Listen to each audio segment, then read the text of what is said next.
सागर जी महाराज की जय। बोले संत श्रोमणी आचार्य श्री विद्यासागर जी महाराज की जय। आचार्य गुरु के शीश पधारे मंगल गाओरी, गुरु सुधा सागर महाराज पधारे मंगल गाओरी। आया चतुर्मास का मंगल अवसर खुशी मनाओरी।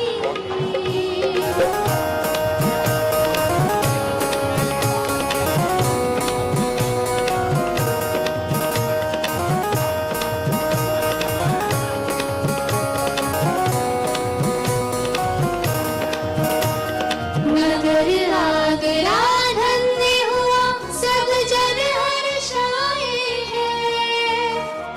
गौरी गौरी मंगल गौरी गौरी मंगल गौरी गौरी गौरी। जयकारा गुरुदेव का, वेद सुधा सागर जयकारा गुरुदेव का, गुरु सुधा सागर जयकारा गुरुदेव का। नमोस्तु भगवान, नमोस्तु स्वामी, नमोस्तु महाराज जी। और आप सबसे अनुरोध है अपना स्थान ग्रहण कीजिएगा। और इसी के साथ आज सौभाग्यशाली परिवार जिन्होंने शांति धारा की है, मुख्य शांति धारा, उन परिवारों को का नाम ले रहे हैं, वो आकर यहां पर पाद प्रक्षालन करेंगे।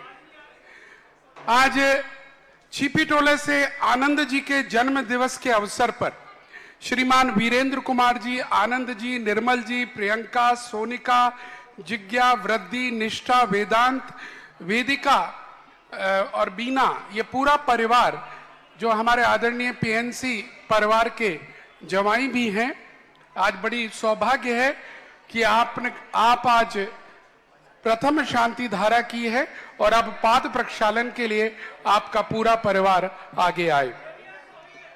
इसी के साथ एक और परिवार जो हमारे मध्य तीसरी बार लगातार दिल्ली से आया है और लगता है, जी हाँ बिल्कुल, नानक राम जी का परिवार, मुकेश जी, निखिल जी, अरहम जी, अनायशा, मोनिका, अरु, अजय, प्रीति, अक्षत, अंकित, साक्षी जैन, नानक जी, तरुण, नितिन, अशोक, मंजू, कविता, मोनिका, आप सबसे भी अनुरोध है, कृपया करके आप सब भी पाद प्रक्षालन के लिए आगे बढ़े।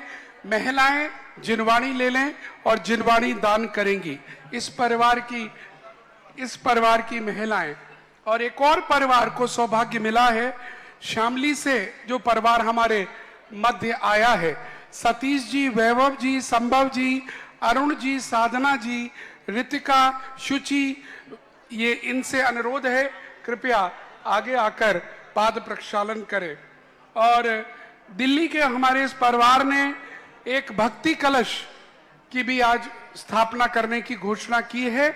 उनकी बहुत बहुत अनुमोदना और भक्ति कलश भी अति शीघ्र वो यहां पर स्थापित करेंगे।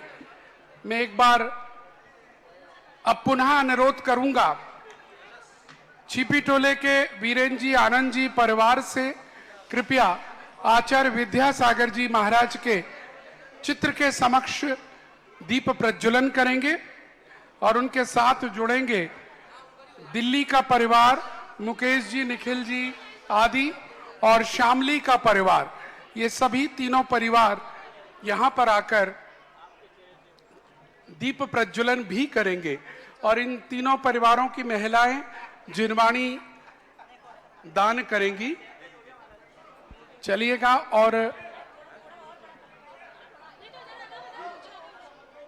और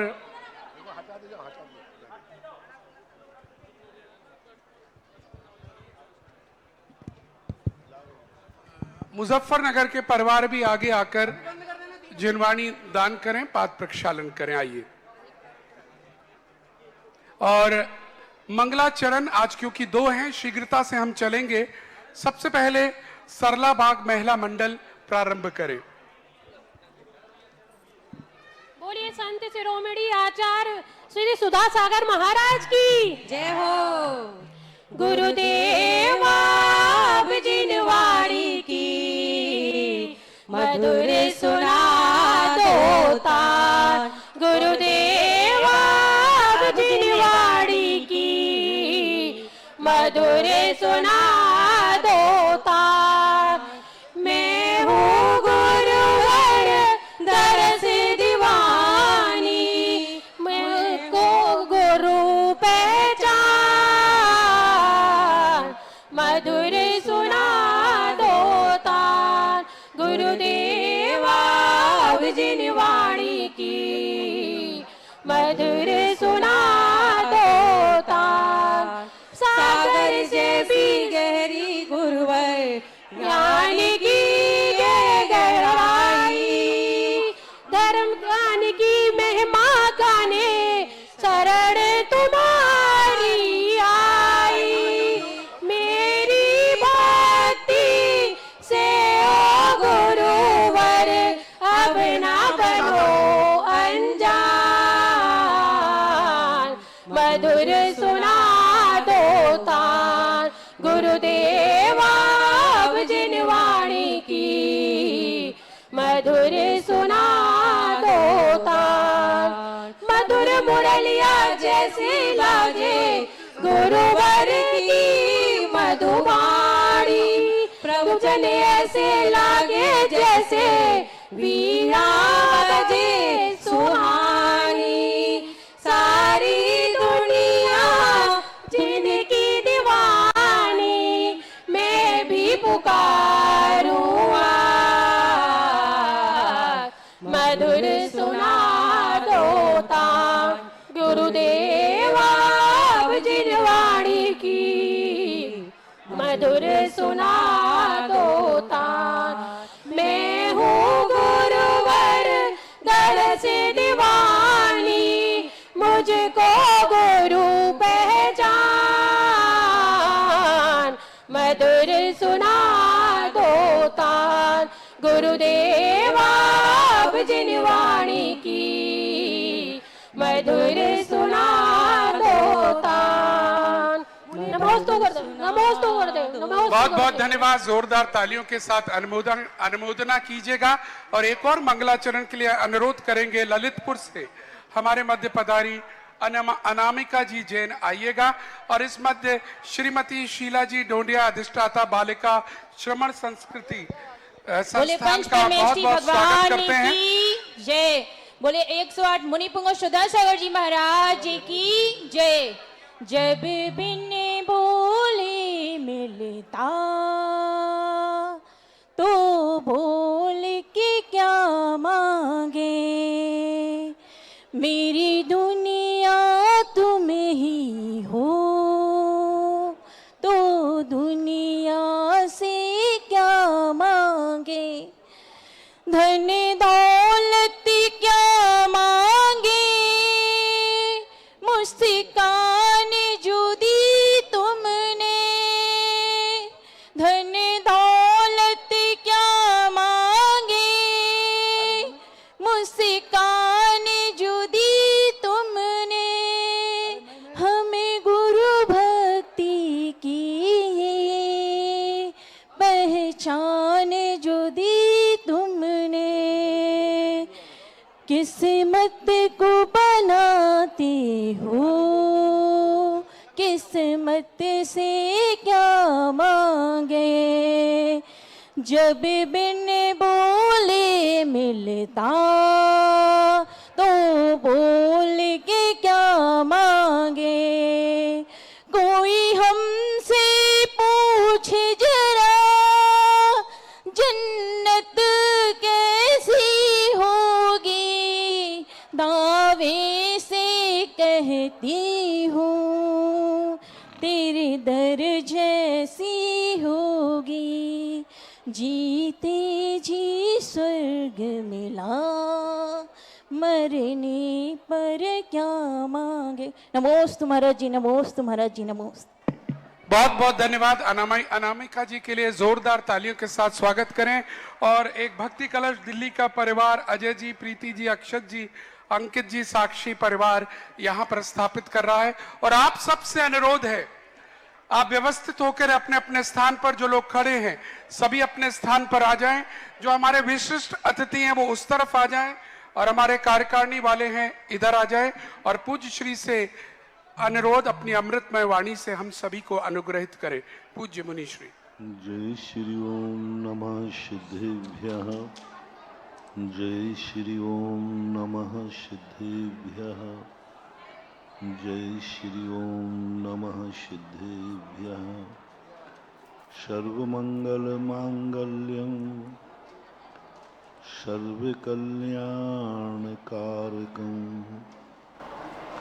प्रधानं सर्वधर्माणां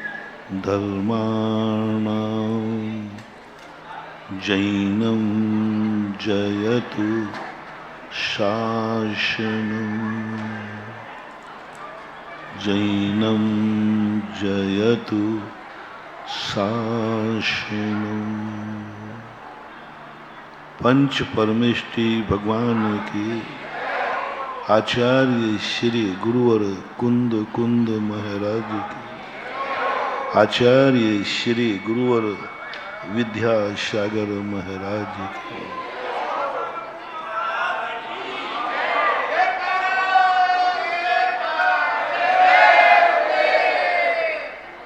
प्रसंग चल रहा है,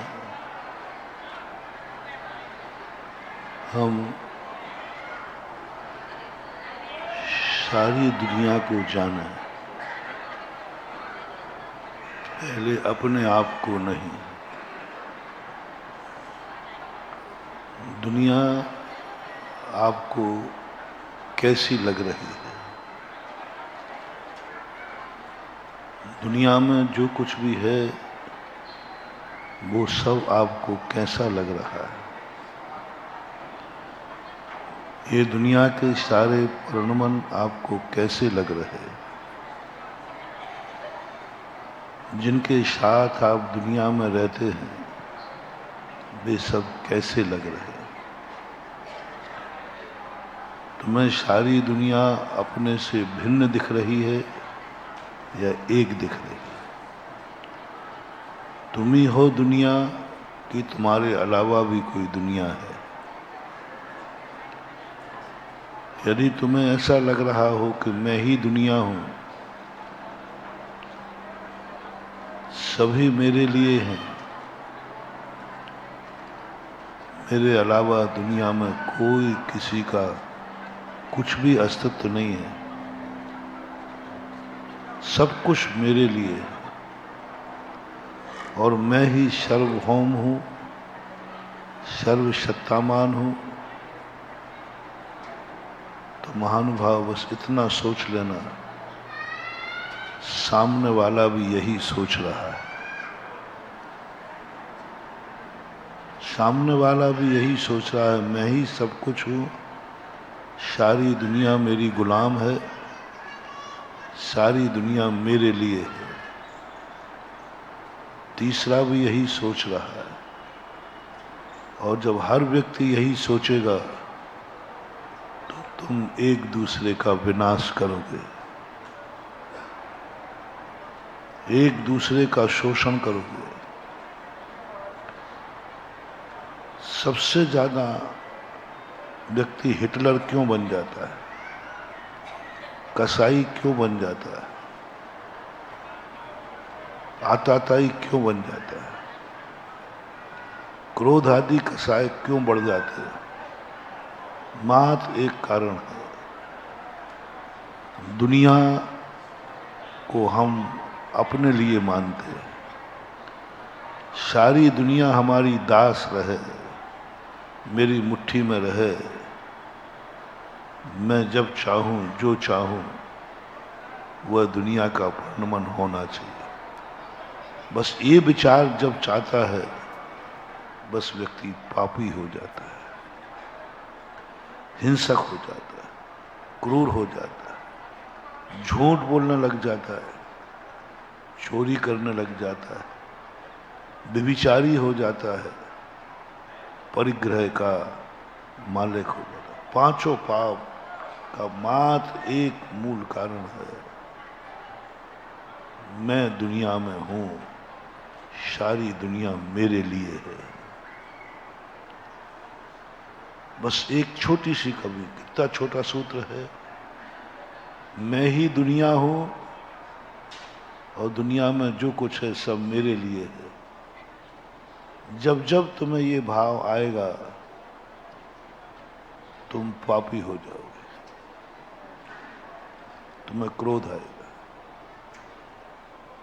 तुम पिता हो, इसका मैं तुम्हें छोटा सा उदाहरण देता हूं। सारी दुनिया को शायद तुम अपना मान पाओ या नहीं मान पाओ, लेकिन मानने वाले लोग हैं। कंस जैसे राजा अपने को ही भगवान मानते थे। तुम अपने आप में देखना, तुम्हारे मन में ये भाव आ जाए, ये बेटा मेरे लिए है, मैंने इसको जन्म दिया है मेरे लिए, मेरे सुख के लिए, ये मेरे काम आएगा, मेरी सेवा करेगा। अब थोड़ा किसी दिन उसने तुम्हारी बात नहीं मान पाई, आपको क्रोध आ जाएगा, क्योंकि तुम्हारे मन में धारणा क्या बैठी है, बेटा मेरे लिए है, मैंने अपने सुख के लिए इसको जन्म दिया है और आज ये मेरी बात नहीं मान रहा। आप क्रोध में जाएंगे, आप बेटे को मिटाने का भाव करेंगे।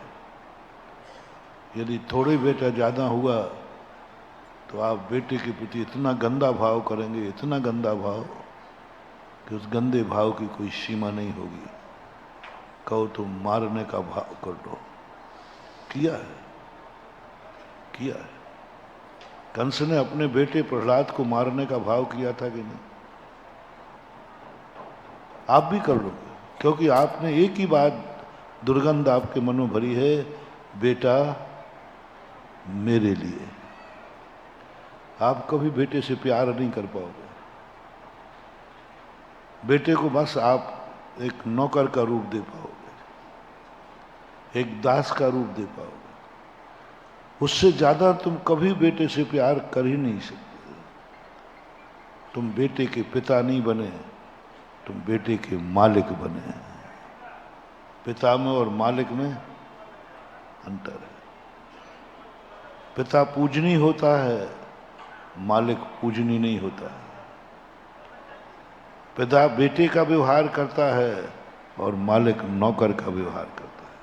बस इतने में ही तुम मालिक बन गए।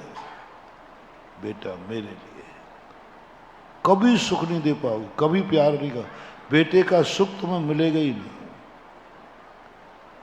और अगले भाव में तो तुम्हारे यहां बेटा ही नहीं होगा। बेटे के मुंह देखने को तरस जाओगे, क्योंकि तुम बेटे के मालिक बने हो और बेटा तुमने अपने लिए पैदा किया है। तुमने दास बना लिया, भक्त को दास बना लिया। पूज्य पुरुषों का सबसे बड़ा, बहुत खतरनाक है पूज्य बनना। बड़े बनना बहुत खतरनाक है। यदि पूज्य पुरुष ने अपने भक्त को अपना दास समझ लिया, ध्यान रखना उसी दिन उसकी पूज्यता खत्म हो जाएगी, चाहे हम साधु लोग क्यों ना हो। हम साधु भी यदि आप हमारी पूजा करते हैं, पूज्य मानते हैं, और यदि मैंने तुम्हें दास मान लिया, ये सब भक्त मेरे लिए हैं, मेरी सेवा के लिए हैं, मेरे सुख देने के लिए हैं, मेरी जिंदगी के हर कार्य में आने वाले लोग हैं, उसी दिन ये मुनि पद खत्म हो जाएगा। महान चारित्र मोहिनी कर्म का बंध होगा।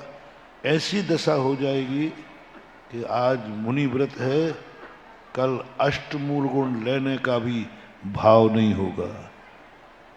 त्याग करने का परिणाम ही नहीं, समर्थ ही नहीं होगे।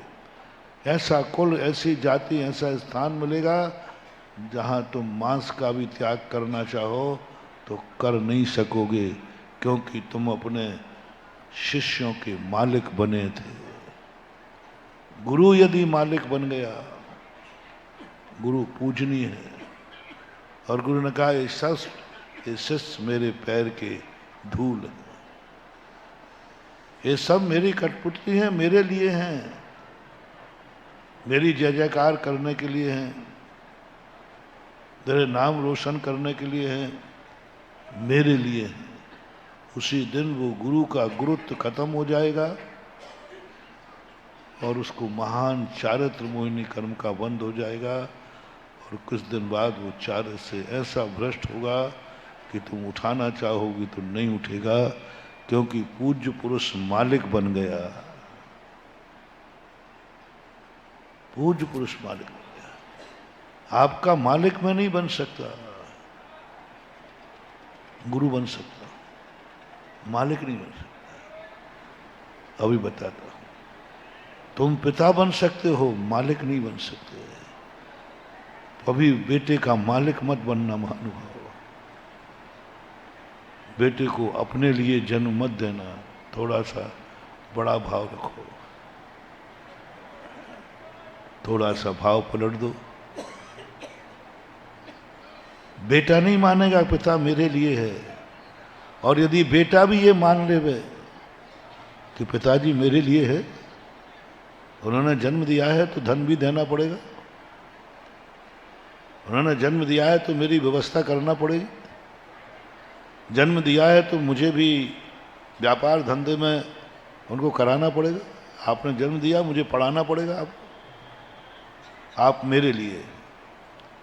बेटे के मन में ये भाव आ जाए पिताजी मेरे लिए हैं, उनकी हर वस्तु मेरे लिए है,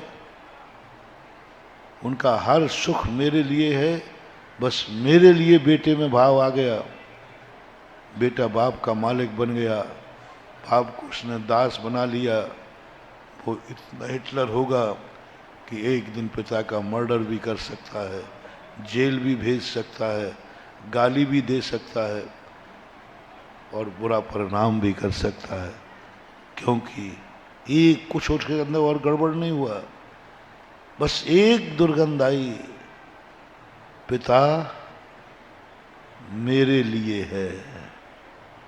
बहुत छोटा सा वाक्य है, बड़ा तो नहीं है, पिता मेरे लिए है, बस इतना सा भाव आया, खत्म हो जाएगा। यदि ये 6 महीने से ज्यादा पनप गया, बेटा तुम्हारा दुर्योधन बन जाएगा, बेटे के अंदर तुम्हारे मन में कसाय जागेगी, तुमने थोड़ा ही सा कुछ उससे कहा, वो चिड़चिड़ा हो जाएगा, आप कौन होते हैं मेरे से कहने वाले, इतना चिड़चिड़ा हो जाएगा कि वो तुम्हें जवाब दे देगा, हाथ उठा देगा, क्योंकि उसने धारणा क्या बना ली है, पिताजी मेरे लिए हैं।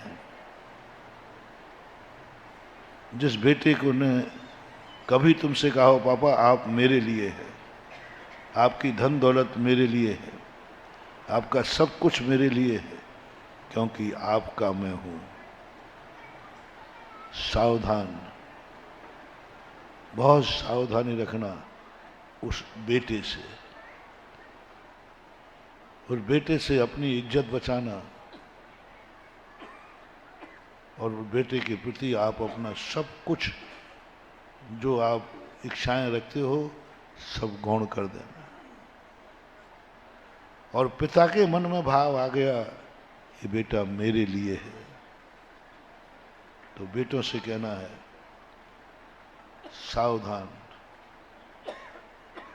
आप पिता से कोई अपेक्षा ना करें, क्योंकि पिता तुम्हारे लिए नहीं है, तुम पिता के लिए हो। पिता ने स्पष्ट कह दिया तू मेरे लिए, मैंने तुझे जन्म दिया है, तुझे हर कार्य मेरी आज्ञा में चलना होगा, मेरी बात मानना होगा।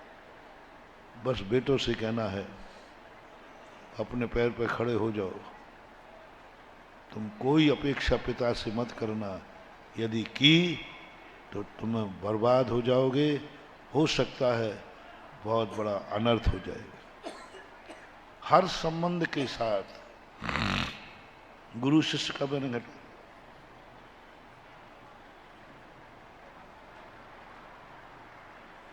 गुरु भक्त का घटा दिया।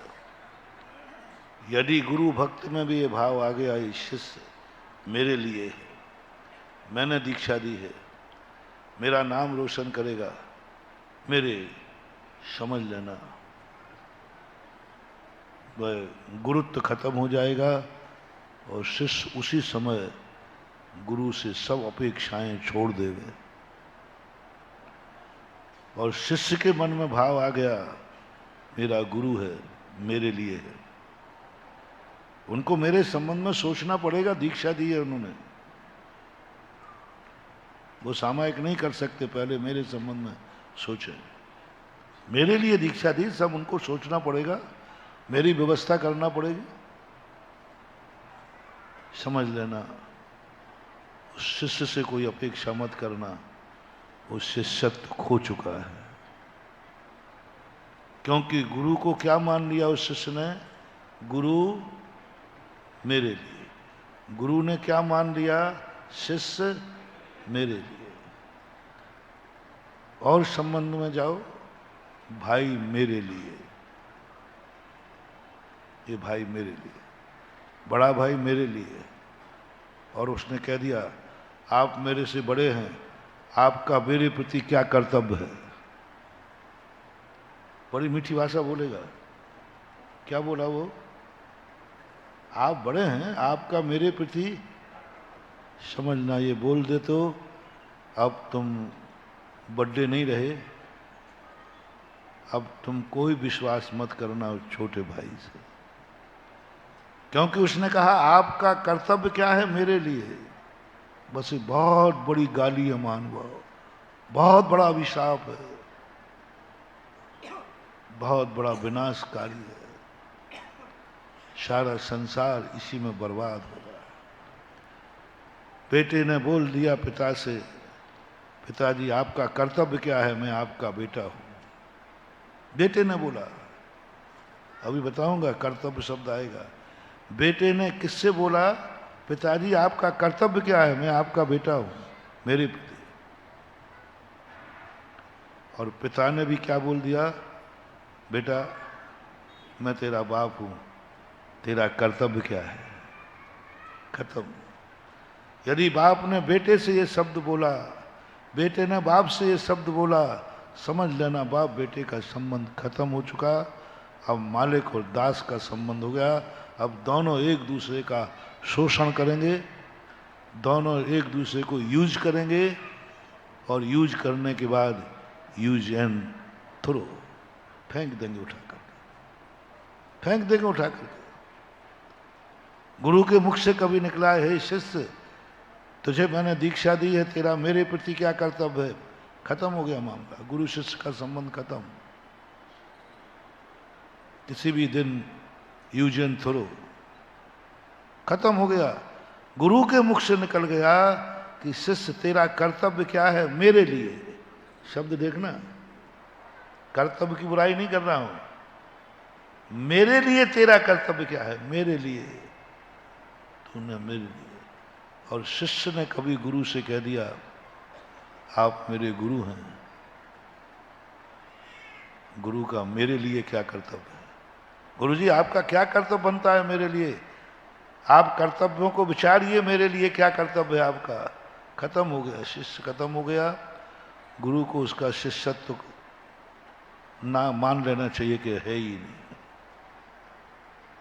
आइए आपके पति पत्नी के संबंध में,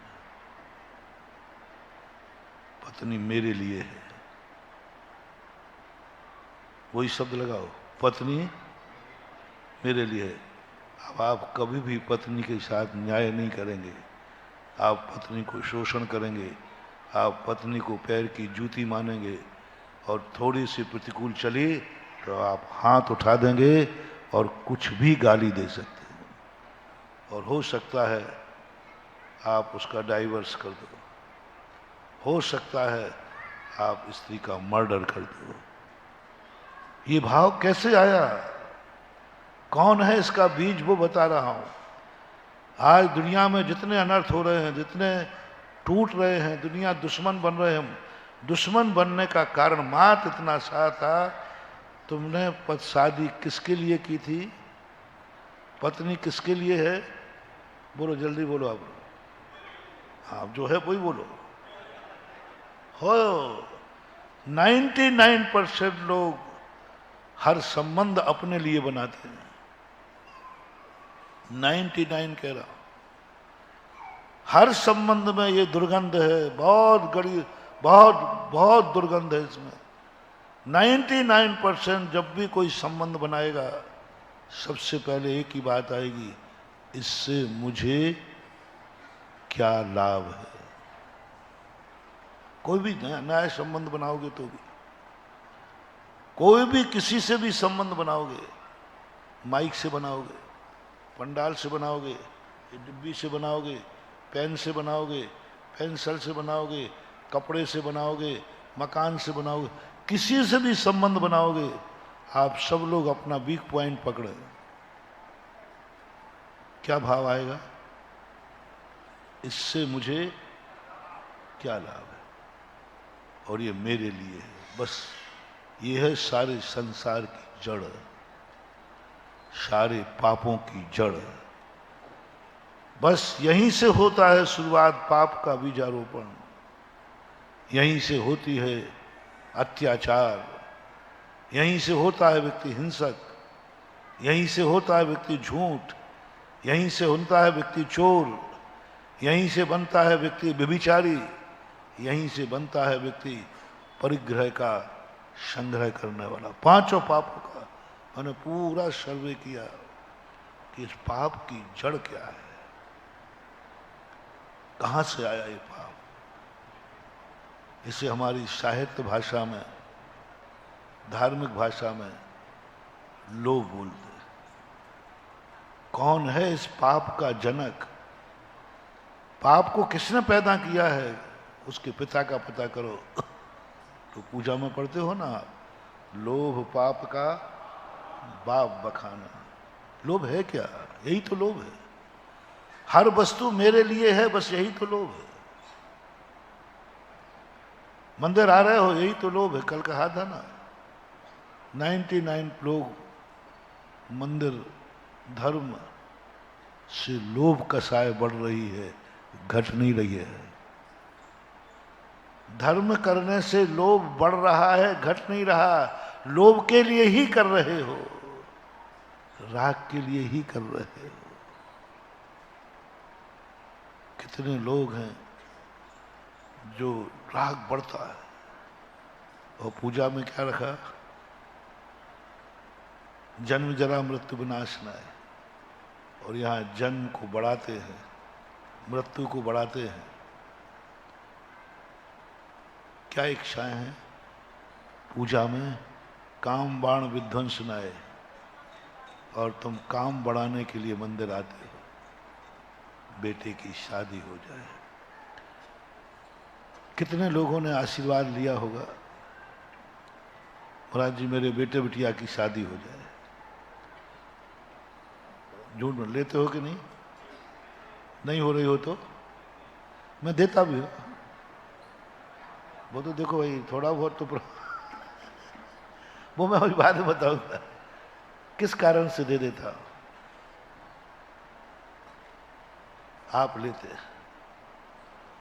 आज तक कोई व्यक्ति ऐसा नहीं आया बोले महाराज ऐसा आशीर्वाद दो ना कि मेरी शादी हो गई नहीं, न रहेगा बांस न बजेगी। और जिनकी हो गई है, झगड़ालू की बात नहीं कर रहा हूं, झगड़ा वाला आ जा से, प्राण प्यारी है, बहुत सुशील है, सब कुछ अच्छी है, और कभी ये भाव आए ये बंधन कब छूटेगा, कब ये राग भाव छूटेगा। छोड़ने का आशीर्वाद लेने चलो। आज भगवान की शांति धारा करेंगे। दोनों पति पत्नी ने बोला, बोले किस लिए? जिससे अपन दोनों का राग भाव टूट जाए। दोनों झगड़ा करके नहीं करना, झगड़े में मत करना, नहीं तो झगड़े में तो तुम खूब हे भगवान आज की शांति धारा वो गले छूट जाए, गले पड़ी है, हाँ वो तो कर लोगे। क्योंकि गड़बड़ होती है तब तो कह लो कि महाराज जी बहुत परेशान हूँ, किससे, पत्नी से। बोले महाराज जी पिंड छूटे, आप तो ऐसा कोई मंत्र बता दो। नहीं, उसके लिए नहीं कह रहा हूं। दोनों में चरम सीमा पर राग है, चरम सीमा पर राग है। और तुम्हारा कभी मन हो आज चलो अपन भगवान के यहाँ विधान करेंगे, पूजा करेंगे, आप शांति धारा करना, इसलिए कि अपन दोनों के बीच में जो राग की तीव्रता है यह राग खत्म हो जाए और ऐसा परिणाम हो जाए, इसके लिए अभी तक तो कोई आया नहीं। और तुम नहीं समझ रहे हो, जिन दो मियां बीवी में पटती नहीं है, झगड़ा होता है, उनसे ज्यादा खतरनाक वो हैं जिनमें दोनों में तीव्र राग होता है, तीव्र राग होता है। गोपाल दास भरैया यही तो उन्होंने अपने संस्मरण में लिखा है। उन्होंने कहा गोपाल दास की पत्नी जो थी बड़ी तेज थी, बहुत गिरफ्त थी, प्रतिदिन झगड़ा करते थे,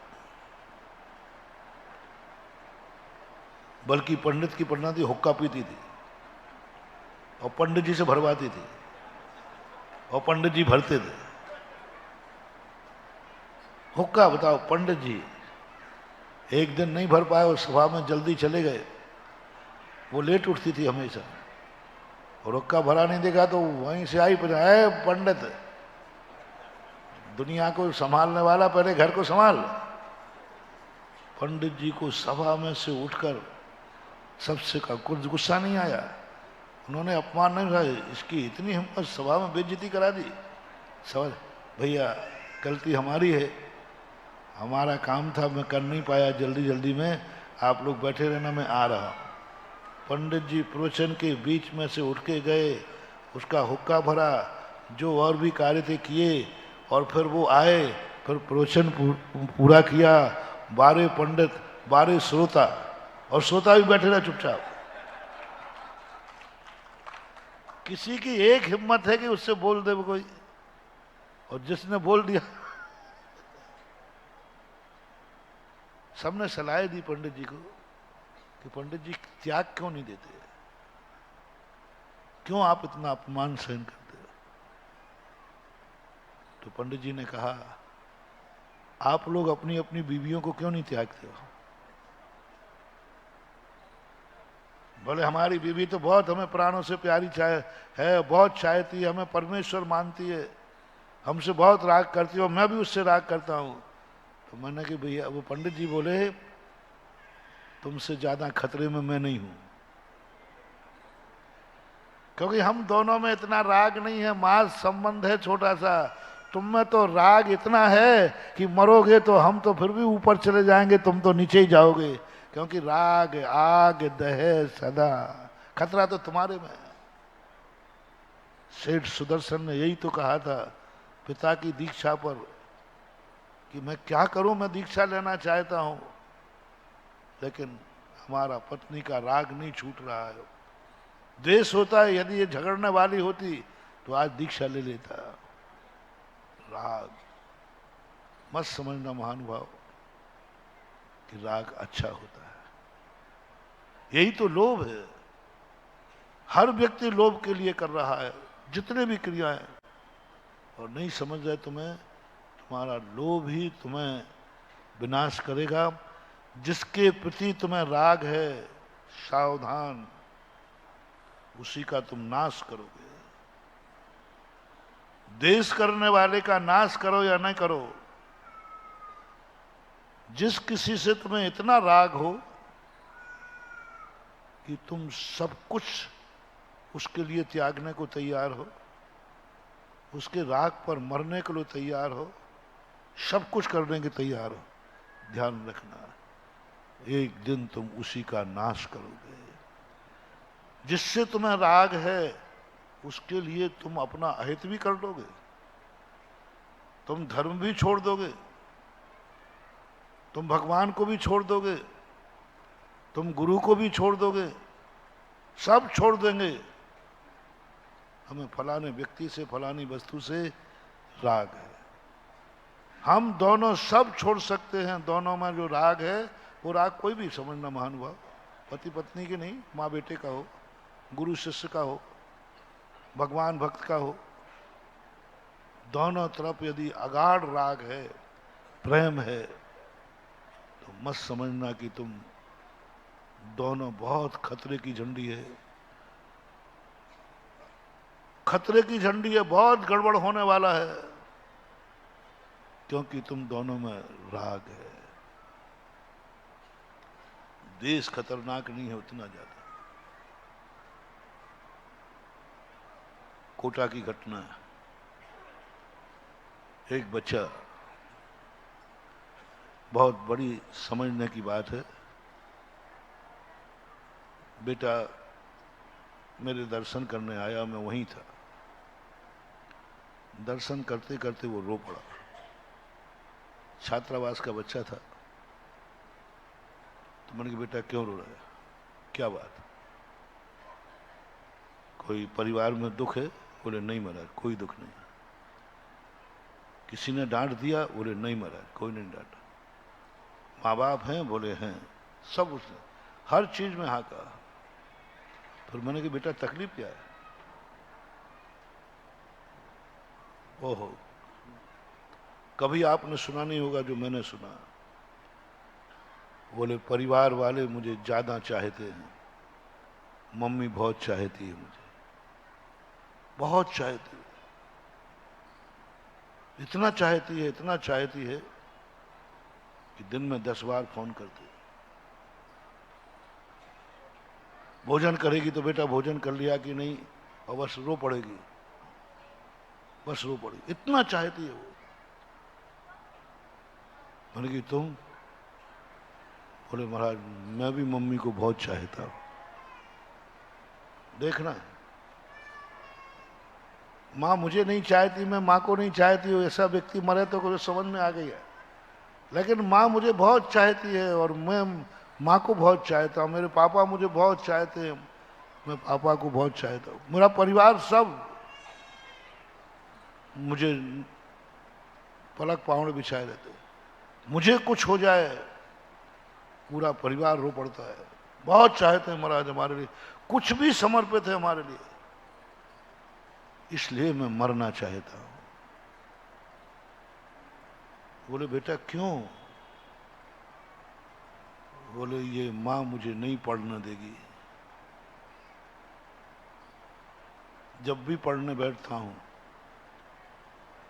वैसे मन को थोड़ा कंसंट्रेट करता हूं, एकदम उसी में माँ का फोन आ जाता है, माँ रो पड़ती है, 1 घंटे खराब हो जाता है। अब वही घूमता रहता है माँ का रोना, क्योंकि मैं भी माँ को बहुत चाहता हूँ।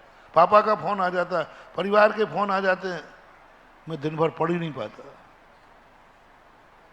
पढ़ ही नहीं पाता, मैं कुछ भी नहीं बन पाऊंगा। और मम्मी पापा हमेशा कहती है बेटा अकेला बेटा है, तू ही मेरी जन्नत है, तो ही मेरी ख्वाब हैं आप लोगों के, तुम ही मेरे ख्वाब हो, जो कुछ भी इच्छा है मैं तुम्हारी है, जो कुछ भी सब तेरी है, बस तेरे पर हमारे परिवार का सब कुछ टिका है। और मेरी इच्छा है कि मैं अपने बेटे को IAS ऑफिसर देखना चाहती हूँ, IAS ऑफिसर। पापा ने भी यही कहा, माँ ने भी सब यही, पर मेरे पर विश्वास है उनको, IAS ऑफिसर। और महाराज मम्मी पापा को मैं इतना चाहता हूं कि यदि उनकी इच्छा पूरी नहीं कर पाया तो मैं सुखी नहीं रह पाऊंगा। और ये मम्मी पापा मुझे नहीं पढ़ने देंगे, इसलिए मेरा मन बन रहा है मैं सुसाइड कर लूं। यथार्थ घटना है। मैंने पहला केस देखा था, लड़ने भिड़ करके मरने वाले बहुत केस देखे, घाटा माटा लग जाए, कर्जा मर्जा हो जाए, बहुत केस देखे, फेल हो जाए या घर के परिवार के कुछ भी करे तो बहुत देखे। लेकिन ये पहला केस था, मैं भी स्तब्ध रहा। मैंने कि इतने चाहे थे? हाँ माना, इसलिए मुझे मरना निश्चित है। मैं मरे बिना जिंदा रहना हमारा बेकार है महाराज, हम शांति से नहीं रह पाता हूं, क्योंकि मुझे एक ही चिंता रखी, मेरी माँ को दुख हो रहा है। एक ही मुझे टेंशन है कि माँ की इच्छा पूरी नहीं कर पाया तो, क्योंकि मैं माँ को बहुत चाहता हूं। मैंने कहा बेटा मरने से मैं तुझे रोकूंगा नहीं, पर थोड़ा कहना मान ले, आज मत मर, आगे विचार कर लेना।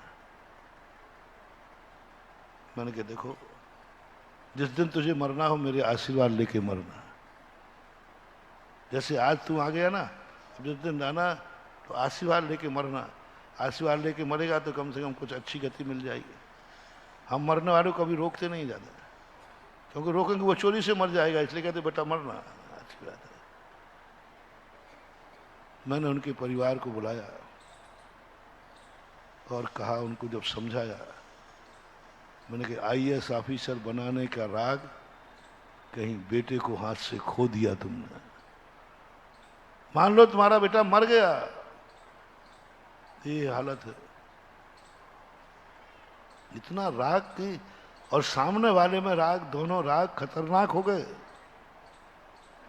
समझाया उन्होंने कहा, मैंने कि बेटे को इतना राग मत करो, बेटे से इतनी अपेक्षाएं मत करो कि उसके कुवत से बाहर। क्षमता देखो, बेटों पे इतने ख्वाब मत ला दो।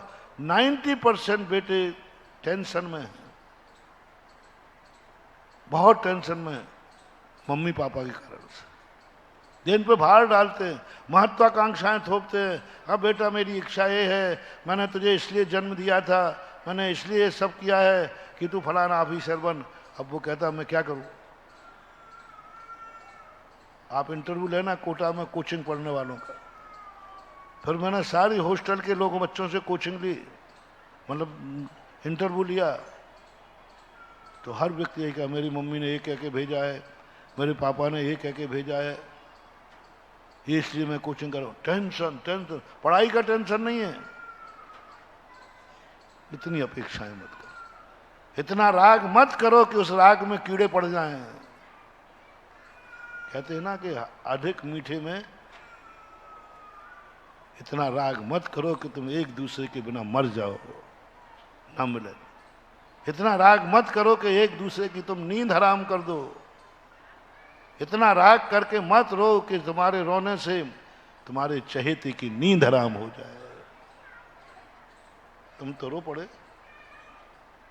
तुम्हारा कोई परिवार का व्यक्ति बाहर जा रहा है, चहेता है ना, तुम तो रो पड़े, और रोता हुआ चेहरा देख करके वो गया है, वो भी तुम्हें चाहता है। बोलो वो शांति से रह पाएगा? उसको क्या दिखता है? अपने मम्मी पापा का रोना दिखता है, रोना दिखता है। वो क्या क्या कर, कुछ नहीं कर सकता। इसलिए राग जो है ये बहुत खतरनाक महानुभाव, और सारी दुनिया हर कार्य राग को बढ़ाने में कर रही है। मेरा राग बढ़े, मेरी लोभ कषाय बढ़े, लोभ बढ़ जाए, कषाय के कारण बन गया धर्म, कषाय का कारण बन गया अपना व्यक्ति, कषाय बढ़ा दी। तुम सोच रहे हो वो मुझे चाह रहा है, नहीं, वो तुम्हें राग बढ़ा रहा है, और राग सो आग है, आग बढ़ा रहा है, और तुम्हें क्या लग रहा है? हैं? कितना राग है। देखो जाते ही फोन कर दिया, जाते ही पूछ लिया, अब तुम समझ रहे हो कि वो चाह रहा है, चाह नहीं है, उसने राग बढ़ा दिया, और राग सो आग है, और आग से तुम जल करके भस्म हो जाओगे। देश की आग में जो जलते हैं वो कोई ज्यादा लोग नहीं होते हैं। देश की आग में बहुत कम लोग जलते हैं, क्योंकि उसकी जलन स्पष्ट दिखती है। क्रोध की आग जलती है, तुम्हें खुद दिख जाती है। कई बार तुम्हें खुद क्रोध बुरा लगता है। कई लोग आते, महाराज जी मुझे बहुत गुस्सा आता है, आप आशीर्वाद दो ना, यानी स्वयं को फिर परिवार वालों को क्रोध बुरा लगता है, वो भी टोक देते हैं, महाराज जी बहुत क्रोध करते हैं, लेकिन बहुत सब आए, माँ भी आई, महाराज जी छोकरा बहुत क्रोध करता है, आप भी श्रीमान जी को महाराज जी बहुत गुस्सा करते, थोड़ा समझाओ, आपके भगत हैं, सब समझा, भाई भाई की करता है, सब करते हैं, लेकिन अभी तक कोई माँ नहीं आई, महाराज इस बेटे को समझाओ, ये मुझे बहुत चाहता है। आज तक कोई किसी की पत्नी नहीं आई कि महाराज इनको समझाओ, ये आगे बोल दो ना, ये मेरे से बहुत राग करते हैं, बहुत राग करते हैं, इतना राग ठीक नहीं, आपकी तरफ से भी नहीं आया कि ये मेरे से राग करती है, नहीं आया। और बस यही कल के प्रवचन की भूमिका को आप यही समझे, और यही सबसे ज्यादा खतरनाक है। देश को इतना खतरनाक मत मानो, देश के लिए तो कानून भी तुम्हें ठिकाने लगा देगा। यदि तुमने सीमा से बाहर देश किया और थप्पड़ उठा दिया तो कानून क्या करेगा? जेल में डाल देगा, FIR लिखा जाएगा।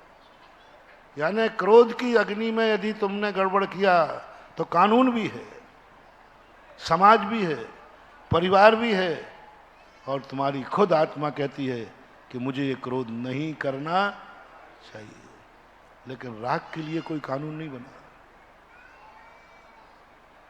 ये व्यक्ति इससे बहुत द्वेष करता है, हमेशा गाली देता है, हाथ पैर भी चला देता है, मार पीट देता है। बोलो FIR लिखी जा सकती है कि नहीं है? अब वो धारा भी है। अब ये बताओ, वो धारा बताओ, ये व्यक्ति मुझे बहुत चाहता है, मैं इसको चाहता हूं, FIR कौन से थाने में लिखाऊं?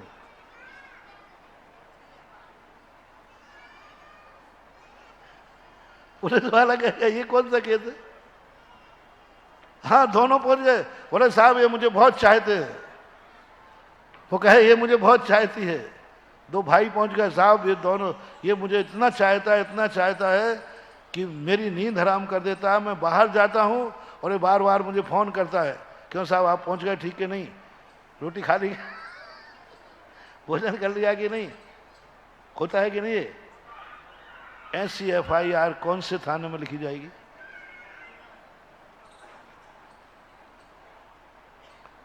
वो थाना है जैन दर्शन का, जिसके SP गुरु महाराज हैं और जिसका सबसे बड़ा होम मिनिस्टर जिनेन्द्र देव है। यहां लिखी जाती है, यहां देश की धारा माफ की जा सकती है, राग की धारा नहीं।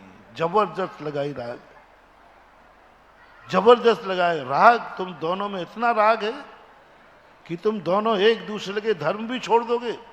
हाँ साहब छोड़ देंगे, तुम सब कुछ बोले हाँ साहब हम नहीं रह सकते जिंदा, हम मर जाएंगे। महानुभाव चेतो, कोई नहीं रोकने वाला। दोनों को राग अच्छा लगता है, क्यों बुरा कहेंगे? दोनों को देश बुरा लगता था, छोड़ दिया। राग दोनों को अच्छा लग रहा है, परिवार को अच्छा लग रहा है, कानून को अच्छा लग रहा है, देश को अच्छा लग रहा है। कोई छुड़ाने वाला नहीं राग को। राग को सब अच्छा कहेंगे, अरे भाई क्या प्रेम है दोनों में, है? क्या प्रेम है राम लक्ष्मण में, हाँ गजब। सारी दुनिया ने प्रशंसा की।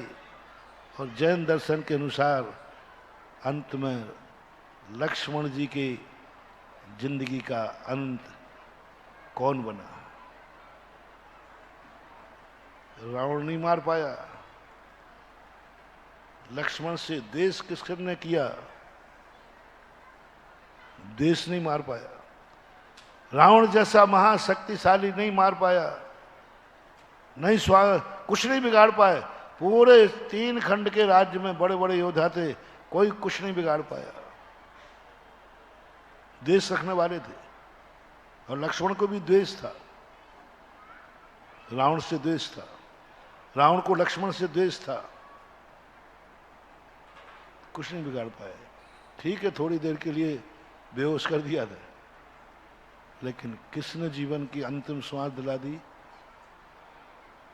जैन दर्शन के अनुसार पूज्य रविशरण महाराज राग ने। देवताओं ने इतना ही तो कहा था, यही तो बात कही थी। आज तक इतने द्वेष रखने वाले दुनिया में नहीं मिले जितना दोनों में राग है। राम और लक्ष्मण का राग जगत प्रसिद्ध है। देवता आ गए, देखता हूं, परीक्षा करता हूं कितना राग है। पहले रामचंद्र जी से कहा, देवता ने यूं, रामचंद्र जी थोड़े मूर्छित हो गए। सीता के वियोग में भी राम मूर्छित नहीं हुए थे। बड़े बड़े राज चला गया तब मूर्छित नहीं हुए, लक्ष्मण की बात सुनते ही मूर्छित हो गए, होश में आ गए। सोचा कि देखें लक्ष्मण का कितना राग है रामचंद्र जी के प्रति। तो वही नाटक कर दिया, रामचंद्र जी की दुख भरी खबर सुना दी कि रामचंद्र जी चल बसे। देखें लक्ष्मण का कितना राग है। लक्ष्मण ने ये सुना ही है, सुनते ही ऑन द स्पॉट तुरंत लक्ष्मण के अंतिम श्वास ले ली। 1 सेकंड लगा, 1 सेकंड। देवता घबरा गए। बोलो, अंतिम मृत्यु का कारण देश बना कि राग बना? राग। देश का कारण राग बन गया।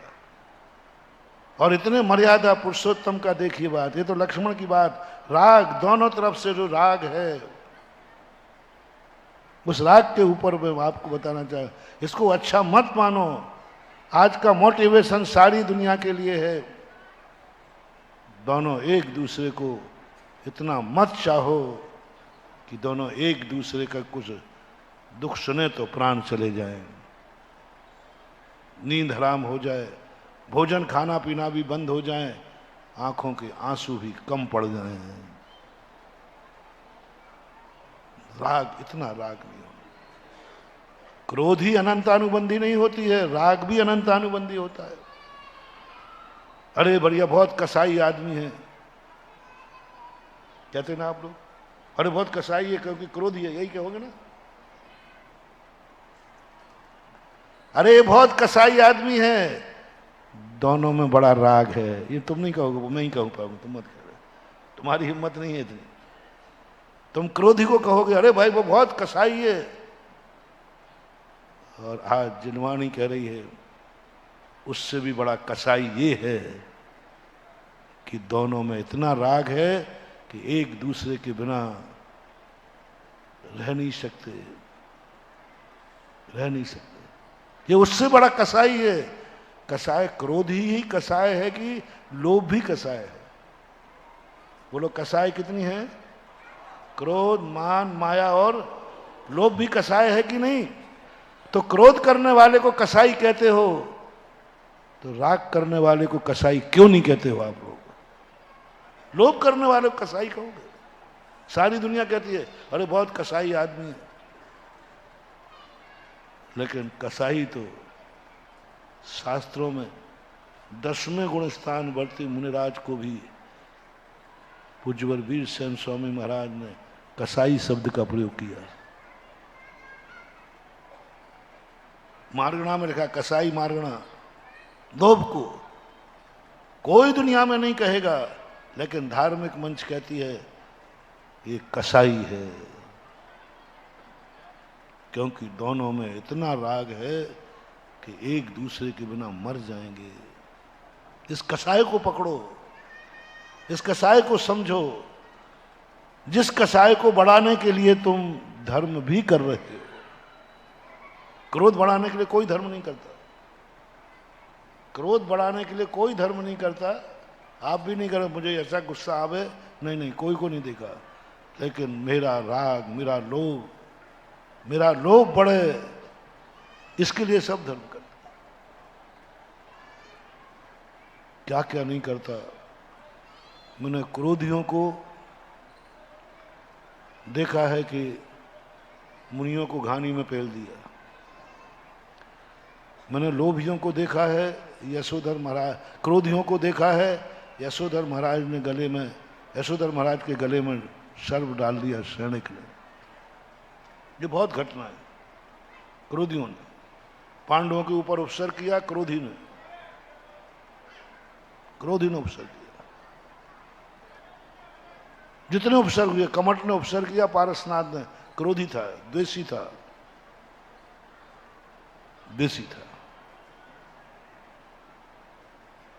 क्योंकि वो जन्म जन्म से द्वेष रख रहा था। पूरी कहानियां भरी पड़ी हैं। एक कहानी ऐसी है रोंगटे खड़े करने वाली, जिससे उपसर्ग हुआ राग के कारण। इतना राग बेटे के प्रति।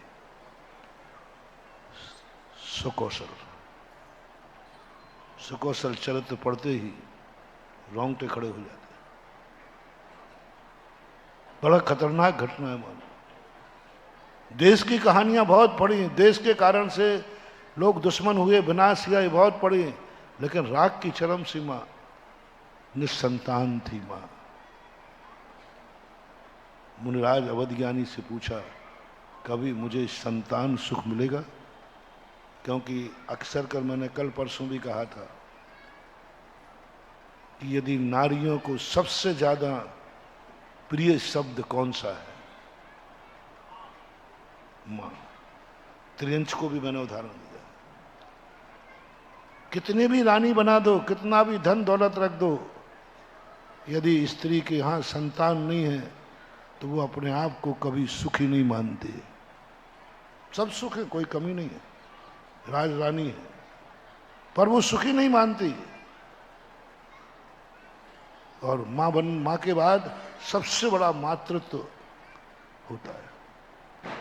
महाराज ने कहा, देखना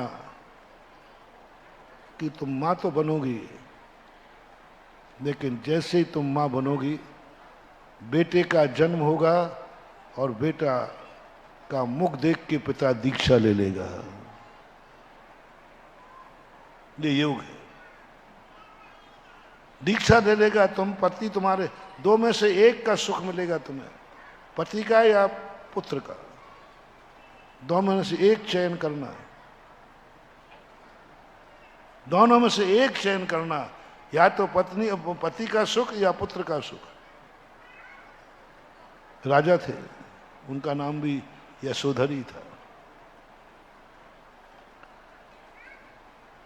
स्त्री ने महाराज के सामने नमोस्तु करते हुए कहा, मैं पति सुख को छोड़ सकती हूं, मुझे पुत्र सुख चाहिए, पुत्र सुख चाहिए। आप लोग देख लेना आपकी क्या कीमत है। धन बता रहा हूं, जो अपने आप को प्राणनाथ मानते हो ना, ओ हिटलरो, जोरियों के गुलाम, नारी जगत कहां जगता है। मत समझना कि नारी तुमसे प्यार कर रही है। सच्ची नारी पति से प्यार नहीं करती, प्यार तो नाटक है। सच्चा तो उसको बेटे से प्यार है, क्योंकि वो तुम्हारे बिना पैदा नहीं हो सकता। सच्ची नारी शादी करती है तो पति बनाने के लिए नहीं, मां बनने के लिए करती है। मां बनने का उसका मूल लक्ष्य होता है मां बनना। पति का सुख उसके लिए, अच्छी नारियां पति के सुख की चाह नहीं करती, वो वासनाओं से भरी हुई नहीं रहती हैं, लेकिन माता बनना उनका एक शौक होता है, अंदर की आवाज होती है। आशीर्वाद मिल गया, पुत्र हुआ, घोषणा के अनुसार। देखना कितना राग बेटे से पति को ठुकरा दिया। पति बिना रह जाऊंगी, बेटा चाहिए। बेटे का जन्म हुआ, पिता प्रथम दर्शन करने गया और वैराग्य हो गया। वो तो नियोग था कि बेटे का मुख देखेगा, दीक्षा ले लेगा। तुरंत बेटे को वहीं पर राजगद्दी दी। पहले दिन जन्मते प्रथम दर्शन पर बेटे को वहीं तिलक किया, वहीं मुकुट पहनाया और चला गया। वो जाना ही था। रानी को कोई गम नहीं हुआ। वो बेटे के सुख में पति का सुख भूल गई, बेटे के संयोग में पति का वियोग भूल गई। और दूसरी बात और कही महाराज ने कि ध्यान रखना महारानी साहब, जो बेटा इतना भाग्यवान है, जिसका पिता इतना पुण्यवान है कि बेटे का मुख देखकर वैराग्य हो जाएगा, ऐसा बेटा कोई साधारण नहीं होगा।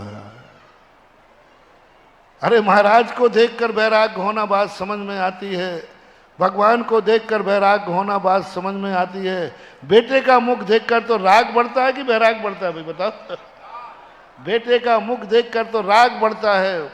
कैसा होगा वो बेटा, कैसा होगा वो बेटा जिस बेटे को देख करके वैराग्य भाव हो गया। जिस दिन वो बेटा मुनिराज का दर्शन करेगा, उसी दिन बेटा भी दीक्षा ले लेगा। कितनी कठिन परीक्षा। बेटे का जन्म लेते ही पति दीक्षा, और बेटे ने जिस दिन मुनिराज का दर्शन किया, उसी दिन बेटा भी दीक्षा ले लेगा। अब रानी कहती है ये तो दूसरी बड़ी आफत आ गई। पति भी जाएगा और, लेकिन अब नारियों में तो जितनी अकल होती है उतनी तो वो लगाते हैं, बाकी अकल तो चुटैया में होती है। क्या क्या गजब। मैं कहता हूं, मैं सुकौशल चरित जब भी पढ़ा, 2-3 बार पढ़ लिया मैंने, रोंगटे खड़े हो जाते, रूह कांप जाती है। कई बार पढ़ करके रख के बैठ जाता हूं कि दुनिया ऐसी भी है क्या। बेटा दीक्षा ले लेगा मुनि के दर्शन करते ही। उसने दिमाग लगाया। मैंने कहा ना, माँ के देश में माँ को यदि स्त्री की पर्याय जाग जाए तो बेटे को भी नहीं छोड़ती है। माँ में यदि माँ पना जाग जाए तो बेटा सुरक्षित है। माँ में यदि नारी पना जाग गया, स्त्री पना जाग गया, अबला पना जाग गया, प्रमदा पना जाग गया, जितने नारी के पर्यायवाची शब्द हैं, यदि वो नारी में जाग गया, बेटे की भी खैरियत नहीं है, बेटा भी बर्बाद हो जाएगा। बेटा की खैरियत जब ही तक है जब तक उसके अंदर मातृत्व है। पत्नी में तुम्हारी खैरियत जब ही तक है जब तक उसमें पत्नित्व है। बहन से जब ही तक तुम्हारी खैरियत है जब तक उसमें बहनत्व है। बेटिया से खैरियत जब ही तक है जब तक उसमें पुत्रीपना है। तभी तक तुम्हारी कुल की मर्यादा है, जभी तक तुम्हारी इज्जत है, जभी तक तुम्हारी जिंदगी ठीक है। सावधान, जिस वक्त पुत्रीपना है तब तक पुत्री तुम्हारी है। जिस दिन पुत्री में नारीपना जाग जाएगा उसी दिन तुम्हें ठुकरा के ना जाने किसके साथ भाग जाएगी। बिटियापना खत्म हो गया, किसी के साथ भाग जाएगी, तुम रोते रह जाओगे। ना तुम्हारे मान में तुम उसको ये भी नहीं आएगा कि मेरे माता पिता ने कितना पाला है। मैंने एक बिटिया से कहा, मेरे पास लाए, मैंने कब से प्यार है तुम्हें इनसे? बोले मेरा 1 साल हो गया। 1 साल हो गया। मैंने कितना प्यार है? बोले मुझे बहुत प्यार है 1 साल से। मैंने कहा कि तुम्हारी उम्र कितनी है? 24 साल की। मैंने कहा तेरी मम्मी पापा का प्यार कितने साल का है? 24 साल। 1 साल के प्यार ने 24 साल के प्यार को रुला दिया। 24 साल के प्यार को रुला दिया। लड़के से भी कहा मैंने कि तेरे क्या हालत हो गई, तेरा पिता रुला दिया तेरे 24 साल के प्यार में। 1 साल का छोकरी से प्यार हुआ है, तेरी माँ ने तो 24 साल प्यार किया है। और जो प्यार माँ ने किया है ये बीवी नहीं कर पाएगी, लैला मजनू नहीं कर पाएंगे। मजनू किसको बोलते, लड़के को कि लड़की को? मुझे याद नहीं, थोड़ा पूछ रहा हूँ। लैला किसको बोलते हैं? लड़के को लैला, मजनू लड़की को। ठीक है, याद हो गया। मैंने कहा मजनू नहीं कर पाएगी। माँ ने तेरी गंदगी भी साफ की है, माँ ने तुझे कपड़े धोए हैं, रोटी बना के खिलाई। तेरे प्यार में माँ मेहतरानी बन गई, तेरे प्यार में माँ धोबन बन गई। गंदे कपड़े धोए हैं, पूछ उससे क्या ये सेवा कर पाएगी कभी? ऐसी नौबत आ जाएगी तो लव मैरिज वाले थोड़ा सा पूछ लेना आज, और जो सुन रहे हो वो देख लेना, यदि ये नौबत आ जाएगी तो क्या ये प्यार कर पाएंगे? नहीं कर सकते। ये प्यार 99% जो माँ बाप का प्यार ठुकरा करके और अपने वासना का प्यार करते हैं वे दुखी ही होते हैं। और ये कुछ ज़्यादा नहीं करना है, वो सीधे कह दे कि मैं इसके लिए थोड़ी तुमसे प्यार किया था कि तुम्हारे गंदगी साफ करूँ, तुम्हें कपड़े धोऊं, तुम्हें रोटी बना दूं। महारानी बन के रहेगी। हाँ हाँ हाँ, पत्नी महारानी बन के रहेगी और माता मेहतरानी बन करके भी रहने को तैयार है। मेहतरानी बनकर तैयार है, धोबन बनने को तैयार, तो भी उस प्यार को नहीं समझ पा रहा है, नहीं समझ पाते वो, क्योंकि उस बेटा बिटिया में पुत्रीपना खत्म हो गया। बहन में बहनत्व खत्म होगा। जब तक तुम्हारी बहन है, जब तक उसमें बहनपना है, जिस दिन नारीपना जाग जाएगा उस दिन काय की राखी, काय का भैया, वह भाग जाएगी। माँ में भी महानुभाव, जब तक वो माँ है, मातृत्व है, तभी तक बेटे की कुशलता है। जिस दिन माँ नारी बन जाएगी तुम्हें बर्बाद कर देगी, बर्बाद कर देगी। चारु दत्त पुराण गजब का मानव, गजब, हद होती है। जन्मजात बैरागी, जन्म से बैरागी। चारु दत्त बहुत ज्ञानी था, पढ़ने में निपुण था। वो जानते ही नहीं था कि शादी क्या चीज होती, वो जानते ही नहीं थे कि शादी राग के लिए किया जाता है। वो तो जानता इतना था कि माँ बूढ़ी हो जाती है तो उसकी सेवा के लिए शादी की जाती है, क्योंकि माँ बूढ़ी हो गई, घर में कोई ना कोई महिला तो चाहिए रोटी बनाने के लिए। शादी हो गई, दोनों बैरागी, मतलब चारु दत्त बैरागी, उसकी पत्नी बैरागन नहीं थी। उसने माँ से बताया कि ये तो कोई भी राग भी नहीं, मुझसे कोई बात ही नहीं करते। अभी देखना, माँ माँ थी, अब माँ में नारीपना जाग गया, और ऐसा जागा कि उसने अपने भाई को बुलाया, मामा को, चारु दत्त को, और वहाँ कहा इसमें राग पैदा करो, इसमें राग जगाओ, संसार के प्रति राग जगाओ, वासना जगाओ। ये इतना बैरागी है कि समझ ही नहीं रहा कि संसार क्या है। बहुत प्रयास किए, अंत में कहा मामा ने, बहन भांजे को बैराग जगाने का एक ही तरीका है, एक ही तरीका है, इसे किसी गणिका के चंगुल में फंसा दिया जाए। गणिका ने वेश्या, उसके चंगुल में फंसा दिया जाए तो इसका कार्य हो जाएगा, ये रागी बना देगा। वसंत सेना नाम की वेश्या का नाम है। देखना एक माँ कितने स्तर पर गिर गई कह दिया ठीक है, बेटे को वेश्या के यहां भेजने को तैयार हो गई। मामा ने जो षड्यंत्र रचा,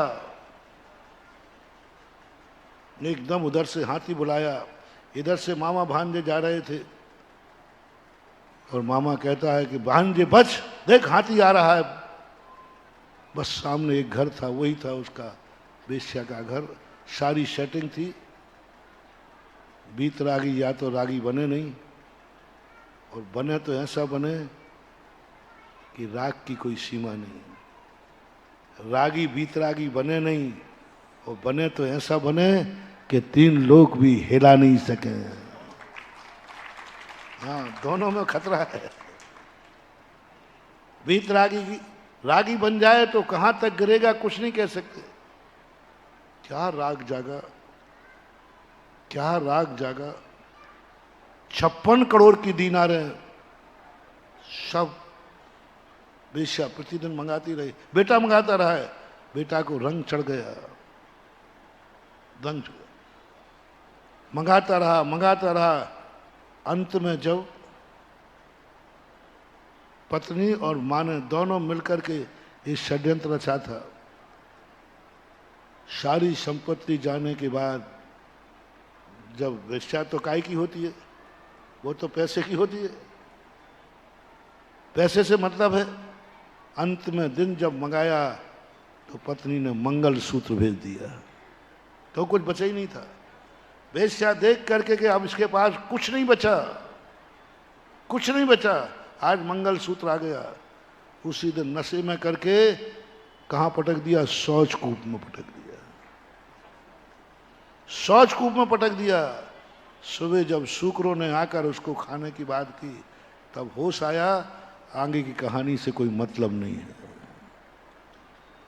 यानी माता जब तक माता है, जब तक मातृत्व है, नारी जाग जाएगी तो बेटे को भी बर्बाद कर देगी। नाश कर दिया बेटे का। कहां राजकुमार बेटा और कहां शौच कूप में पड़ा है, इतनी चरम सीमा तक।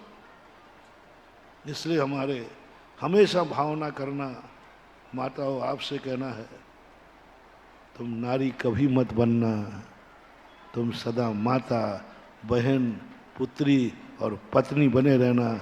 तथास्तु।